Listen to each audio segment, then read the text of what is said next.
Hi, I'm Mark, and today we're going to make a worm farm. They're a great way to teach kids about the environment and to get them involved in the garden. We have starter kits here at Bunnings, but today we're going to make one from scratch. And what you're going to need is 2 polystyrene boxes, a polystyrene lid, a box of 1,000 worms, which you get from Bunnings, 4 bricks, and some garden soil with some food scraps, and your newspaper. And the tools you're going to need is a screwdriver and a watering can. And don't forget the gardening gloves. Let's get started. So you take one of the polystyrene boxes and with Mum and Dad's help, punch 12 equally spaced holes into the bottom of the box. This will allow the worm juice to drain through. The worm juice is what feeds the garden. And work out where you're going to put it in the garden. It'll need to be somewhere cool and in the shade because worms don't like the direct sun.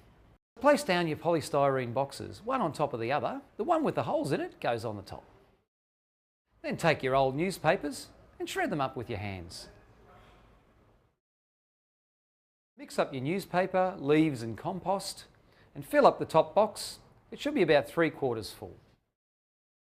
And now, get your watering can and lightly water the surface until it's moist.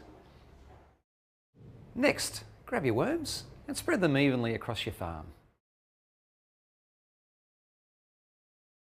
And add your initial food scraps on top, but don't worry if you don't have any. Your worms will stay well fed with the newspaper for about a week. Then place your polystyrene lid on the top, or if you don't have one, a piece of soaked hessian or some carpet would do well. So now you have your worm farm. And don't forget to place them out on the bricks in a shaded spot in the garden. And since you've been out in the garden, don't forget to wash your hands thoroughly.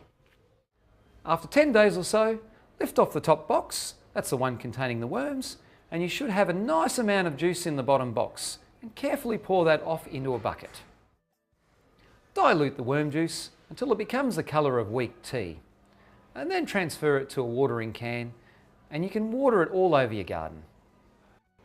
So there you go, a great natural source of organic fertiliser and an excellent way to get the kids involved in the garden too.